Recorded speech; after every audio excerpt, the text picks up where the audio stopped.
Southern Swing continues in the beautiful confines of the indoor practice weight room facility, Choice D, all of the above. Buddy Nobles, thanks for hanging out with us again. No problem. Thank y'all for stopping by in Ocilla. And Irwin County in the region of doom in single A, as we call it.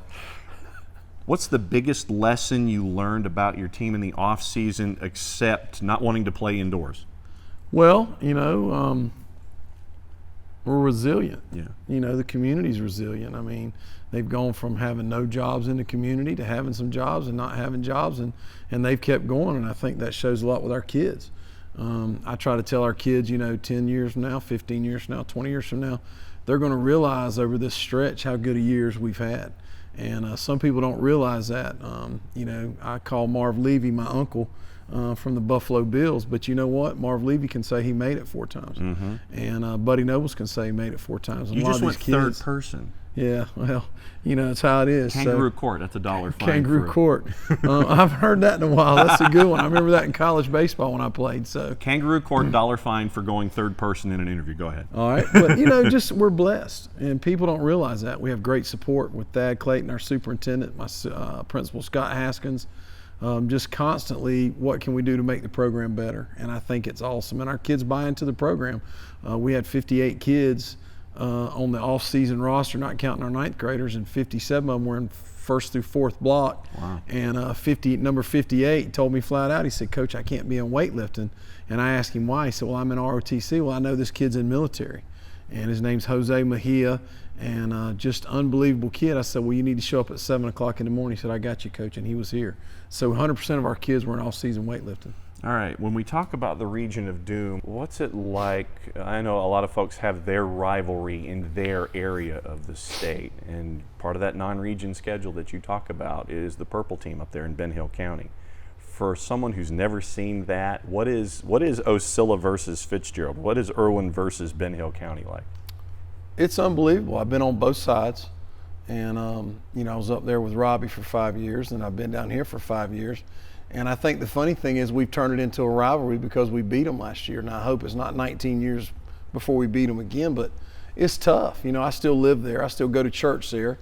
I probably don't need to go out to eat because somebody might spike my food or something like that. But it's really a fun rivalry. But people know what I'm about. I want to win the region, get a great seeding in the playoffs, and make a run in the playoffs. That's the thing. I know some people might get upset at me about that.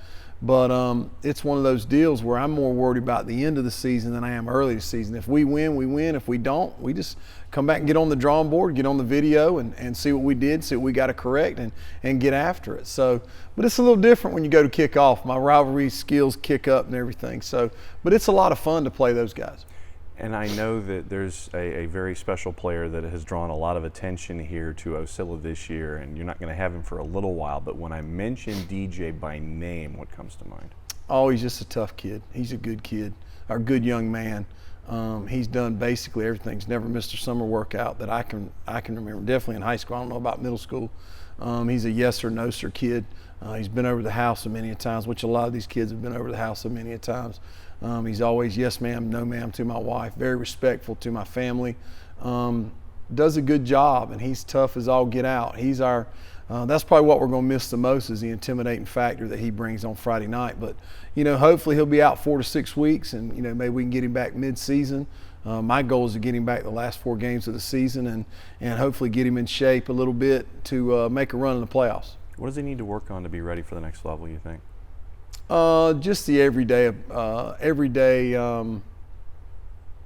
getting ready for the games, the mental aspect, because physically, he's as physical. He's 6 foot, 6'1", 230. He's as big as those guys now at running back and everything. He's got to be a good pass blocker, which I've told some other running backs that I've coached before. But the mental aspect, he's got to be ready. He can't have any mental mistakes, because that's what costs you at the next level. All right, last question. Thanks for hanging out with me and putting up with me for yet another tour of this stuff. At least we ain't got the gnats today. Oh, you remember one year we had the gnats, so. Yeah, see, that's why we do it inside now. Air conditioning, weight room, all of this. We always elect to go inside when we can. When it comes to the sport, and I know that it's changed coaching even in the last 5 years, it's a lot different. If I was to walk into this facility and hand you a crown and a scepter or a tiara, or if the DCO wanted you to wear a tiara, if you were king for a day, is there one thing that you would change about high school football or football in general? Is there one concern that you think is the one that needs to be addressed the most? What would be at the top of your list? Well, I'll be honest with you. Let's go ahead and talk about the heat. Yeah. And I think we give lip service to the safety of the kids. There's no sense in us having acclimation practices in July and then starting practice and playing so early. It's kind of funny. I don't know when this is going to show, but today's August 15th. Yeah. Well, when I was a kid, August 15th was your first day of practice, and you went in helmets and everything. I just think it's kind of crazy. You know, take out some open dates. You know what? Let's go through some. Let's don't play with open dates. Let's see. That's when your health comes in.